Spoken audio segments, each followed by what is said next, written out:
Doctor Baba Saheb Ambedkar को किसी अंबेडकरवादी limited सीमा भितर बांधिबा प्रयास करुछंती। यह भूल अटे। बाबा साहेब अंबेडकर व्यक्तित्व, ज्ञान, गरिमा सर्वग्र विश्व ग्रहण करुछि। बाबा साहेब अंबेडकर केवल अनुसूचित जाति, अनुसूचित जनजाति और ओबीसी पाई कार्य करथिले ताहा भूल। बाबा साहेब अंबेडकर भारतर समस्त नागरिक मानक पाई कार्य करथिले। ସେଥିମଧ୍ୟରୁ ମୁଁ ଗୋଟିଏ ଅଂଶ ହିଁ ଆଜି ଆପଣମାନଙ୍କୁ ବୁଝେଇବି। ବାବା ସାହେବ ଅମ୍ବେଦକର ବ୍ରାହ୍ମଣ ମାନଙ୍କର ଜୀବନକୁ ବଞ୍ଚେଇ ଦେଇଛନ୍ତି ଭାରତରେ। ଯଦି ଭାରତ ସମ୍ବିଧାନ ଅମ୍ବେଦକର ବାବା ସାହେବ ଅମ୍ବେଦକର ନ ଲେଖି ଆଉ ଅନ୍ୟ କୌଣସି ବ୍ୟକ୍ତି ଯଦି ଲେଖିଥାନ୍ତେ, ଭାରତରେ ଆଜି ଅନେକ ଥର ଗୃହଯୁଦ୍ଧ ହେଇଥାନ୍ତା।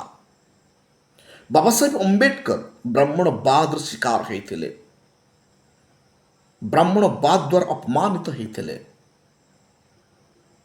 କିନ୍ତୁ ସେ କେବେ ବି ପ୍ରତିଶୋଧ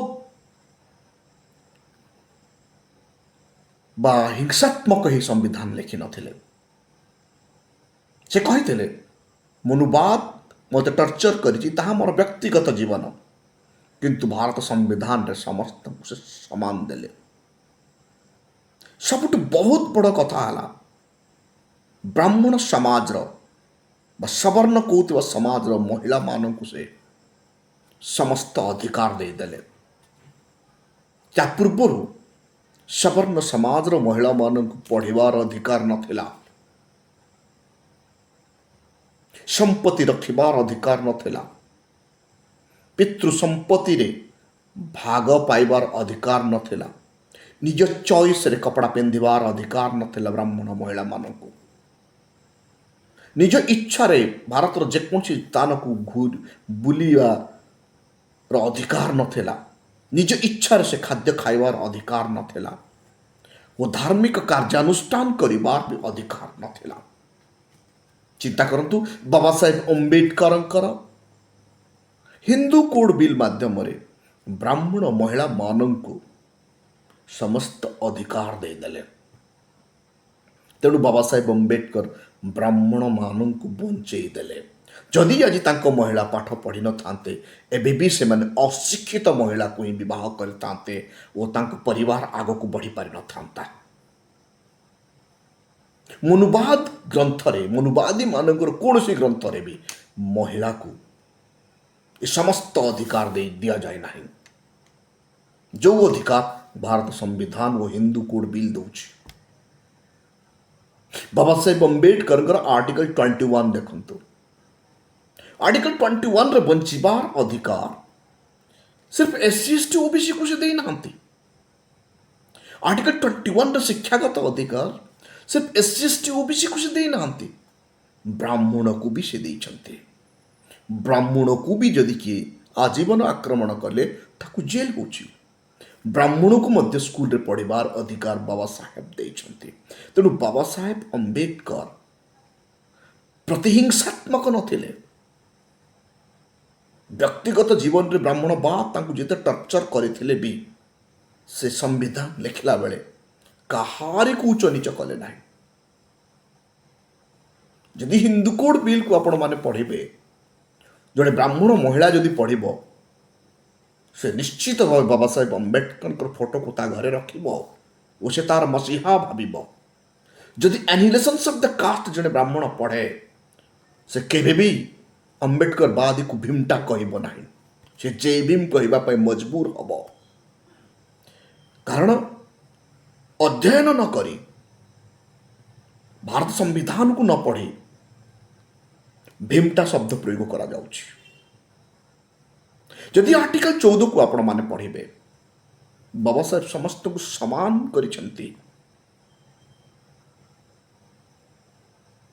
पुरुष स्त्री उच्च नीच भेदभाव को से समाप्त कर देइछन्ति।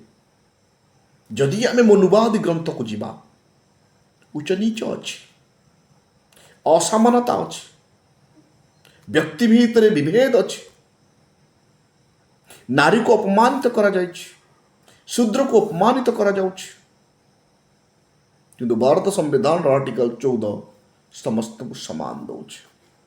जदि आज 14 न थांता ब्राह्मण घर स्त्री समानता पाई पारि न थांता, आज भी से सतीदाह हेई थांता, आज विधवा परे ताको के पुनर्विवाह करि न थांते, आज भी स्कूल रे ताको पढ़िया को मना हे थांता, आज भी ता पसंद कपड़ा पिंधि से समाज को आसी पारि न थांता, आज भी पितृ संपत्ति से रखी पारि न थांता। आज डॉक्टर इंजीनियर एडवोकेट जदि गोटे ब्राह्मण परिवार रो नारीटी हो पारुची सिर्फ ही सिर्फ बाबा साहेब अम्बेडकर अवदान। तेणु चिंता करंतु बाबा साहेब अम्बेडकर ब्राह्मणवादी को बंचई देले। तांकर महान सोच, तांकर दूरदृष्टि आज भारत को खंड खंड हेबारु बंचई देछि। नहले विभाजनकारी मानक द्वारा ये देश रे संविधान नथिले ये देश पाकिस्तान परि खंड खंड हो जाई थांता। आपण मान देखुछथि पाकिस्तान रो अवस्था कौन होइछि। पाकिस्तान दुई खंड हो गला, बांग्लादेश रो पाकिस्तान हो गला, आउरी खंड खंड हब, किंतु भारत हब नहीं। कारण भारत रो संविधान मजबूत। बाबा साहेब पर व्यक्तित्व यदि संविधान लेखन्ति, बुद्धंक विचार यदि संविधान रे थाए, मानवतावाद बढ़ी जाए, ह्यूमैनिटेरियन वैल्यू बढ़ी जाए, वो देश मजबूत हुए। आज जदि भारत संविधान प्रॉपरली कार्य करिब ताल निश्चित भावे भारत को कई आखि उठे देखि पारिबे नहीं। बाबा साहेब अम्बेडकर अनेक ब्राह्मण बंधु भी थे। से भितर आचार्य नरेंद्र देव, बाबा साहेब अम्बेडकर हिंदू कोड बिल लिखिला बेले से कही आज मते सवर्ण महिला माने अपमानित करिवे, गाली करिवे, किंतु समय आसिब से माने मते मने पकेबे। आज एकविंश शताब्दी प्रत्येक महिला बाबा साहेब को जे पढ़ुछि से तांको मने पकाउछि एवं से मनरे मनरे धन्यवाद ज्ञापन करुछि। जदि डॉक्टर अम्बेडकर न थांते आज भारत रे मोर गति और स्थिति कौन है था से जानी पारुछि। नहले भारतर परंपरा अनुजाई महिला को आग को जीवा पाई बाट ही बंद हो जाइथला। संविधान ये समस्त बंद कबाट को खोलीदेला। वो भारतर समग्र महिला केवल SC ST OBC नुह, ब्राह्मण महिला को भी अधिकार देला। फल आज पुरुष समाज सहित से कांधरे कांध मिसई आग को जाई पारुछि। बाबा साहेब का अवदान अकल्पनीय, अतुलनीय। ए प्रकार व्यक्तित्व कोटिएरु एक हुअन्ति। तेणु पृथ्वी तांकु बोधिसत्व कहे।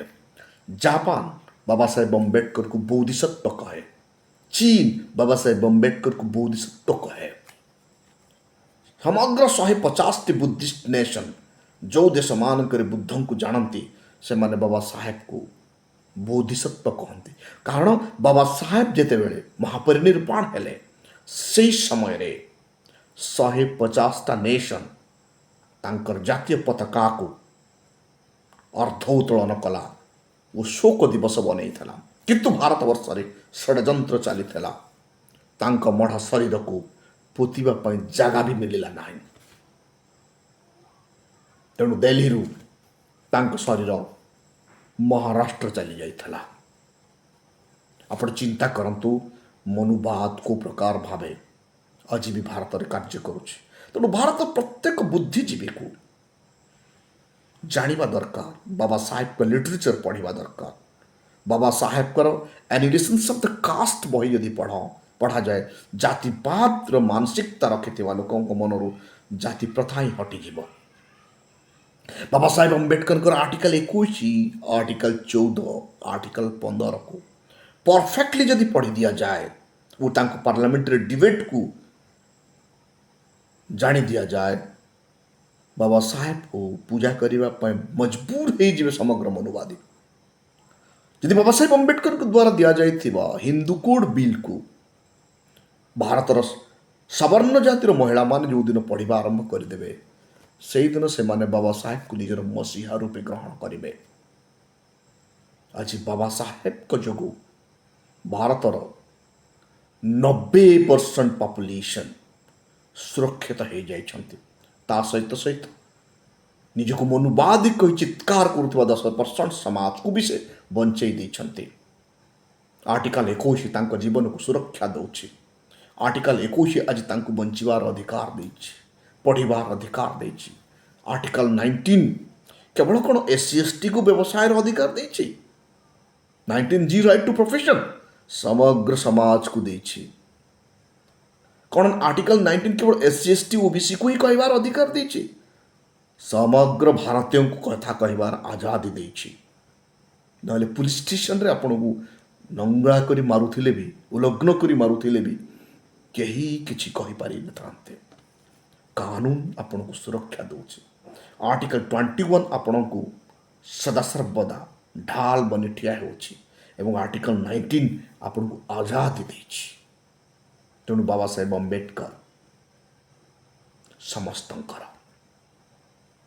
କିଛି ଅମ୍ବେଦକରବାଦୀ ବାବା ସାହେବକୁ SC/STର କରିଦିଅନ୍ତି, ଏହା ଅତି ଭୁଲ ଅଟେ।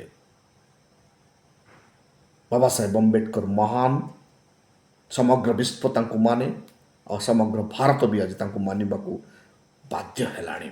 ବକ୍ତ ଆସିଯାଇଛି, ଲୋକ ସମସ୍ତେ ବାବା ସାହେବଙ୍କର ପୁସ୍ତକ ପଢ଼ିବା ଆରମ୍ଭ କଲେଣି। ପ୍ରତ୍ୟକ୍ଷ ନ ପଢ଼ିଲେ ବି ଲୁଚି ଲୁଚି ପଢ଼ିବା ଆରମ୍ଭ କଲେଣି ଏବଂ ପଢ଼ିଲା ପରେ ସେ ତା'ର କେବେ ବି ଜଣେ ଅମ୍ବେଦକରବାଦୀକୁ ସେଇ ଭୀମଟା ବୋଲି ସମ୍ବୋଧନ କରିବାକୁ ଚାହୁଁନାହିଁ। ବରଂ ସେ ଜାଣୁଛି ଅମ୍ବେଦକର ଯୋଗୁଁ ଆଜି ତା ଜୀବନ ବଞ୍ଚିଯାଇଛି। ଆପଣମାନେ ଦେଖୁଛନ୍ତି voice of people, voice of Bahujan. ବର୍ତ୍ତମାନ ପର୍ଯ୍ୟନ୍ତ ଯଦି ଆପଣ ଆମ ଚ୍ୟାନେଲକୁ ସବସ୍କ୍ରାଇବ୍ କରିନାହାନ୍ତି, ଦୟାପୂର୍ବକ ସବସ୍କ୍ରାଇବ୍ କରନ୍ତୁ, ବେଲ୍ର ଆଇକନ୍ ନିଶ୍ଚୟ ଦବାନ୍ତୁ।